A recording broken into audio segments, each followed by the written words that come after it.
Bonjour à tous, je m'appelle Cédric et je suis très heureux de vous retrouver pour une nouvelle review, cette fois-ci pour Invincible sur Amazon Prime.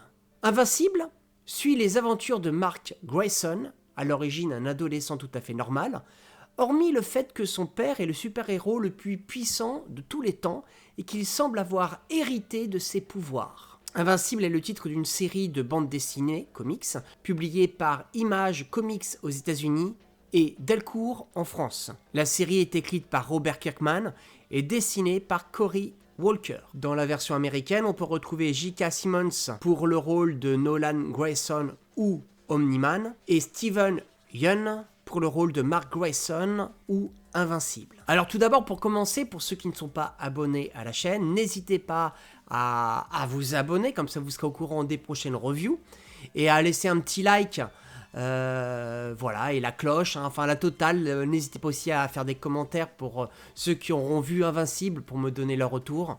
Ça, je réponds à tous les commentaires, et c'est un plaisir d'échanger avec tout le monde. Pour commencer, au début, j'ai pas l'intention forcément de faire une review sur cette série, mais comme j'en ai vu plusieurs personnes sur Facebook en parler, ça m'a titillé, je me dis mais c'est quoi Invincible ? De quoi ça parle ?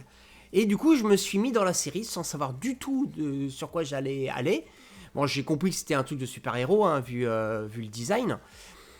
Et le premier épisode, tout le long je fais mais pourquoi les gens aiment cette série ? C'était d'un classique absolu.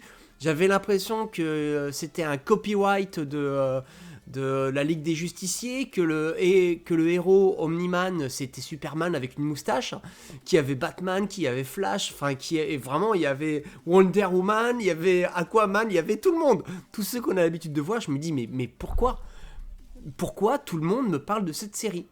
Et je suis arrivé à la fin de ce premier épisode et j'ai fait ok, c'est bien ce que je pensais. Il y avait un piège. Et derrière, cette série, je l'ai trouvée complètement dingue. Elle est...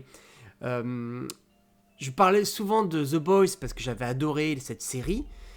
Et ben, celle-là, elle pousse encore les limites qu'avait amené The Boys avec le côté anti-héros, le côté... les super-héros méchants.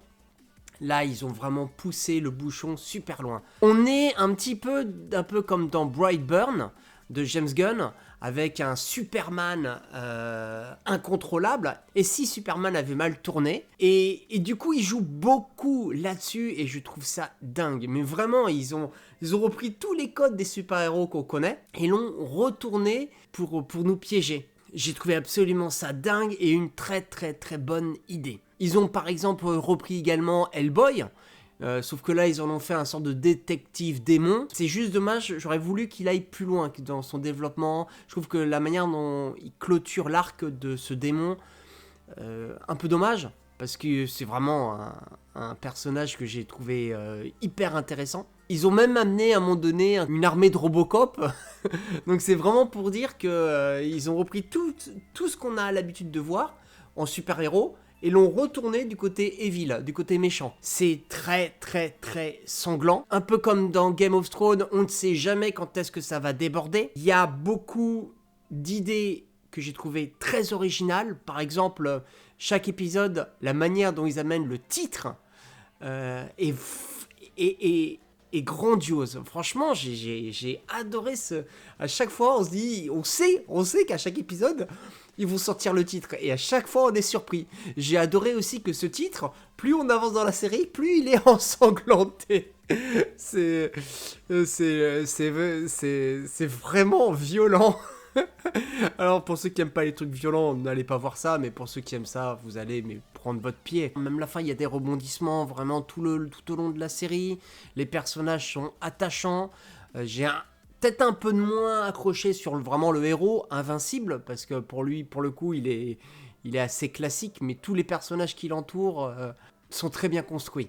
Pareil, je me demandais comment la série allait se terminer. J'avoue que la résolution... Elle est logique, hein. En même temps elle est très très logique, et en plus c'est pour préparer une saison 2, mais je sais pas, je m'attendais peut-être à autre chose, mais enfin c'est vraiment un détail, parce que elle tient vraiment bien la route, et il y a des passages des passages tellement choquants.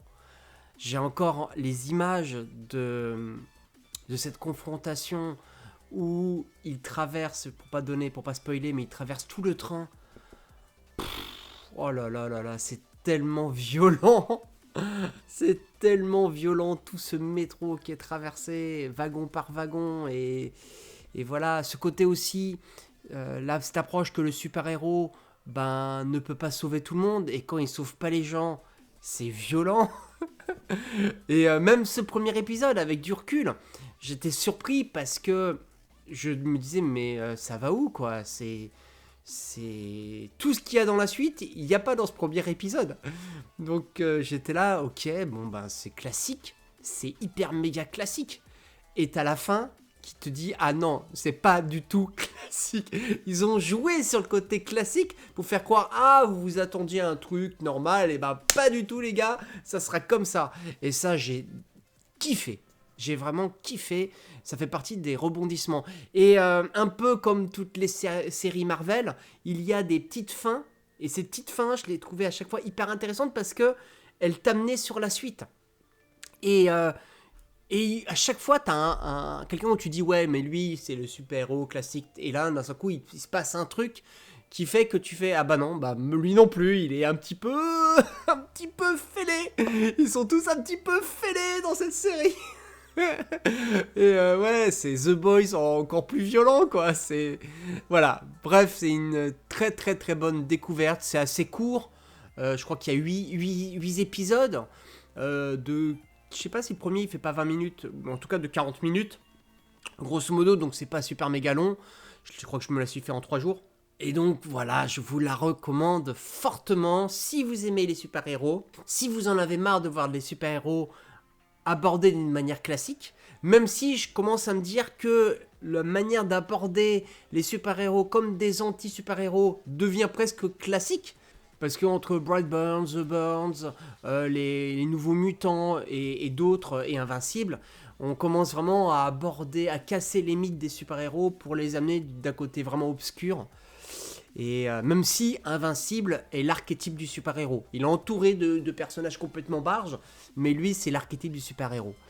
Et tout tient la route. Franchement, c'est très, très bien ficelé.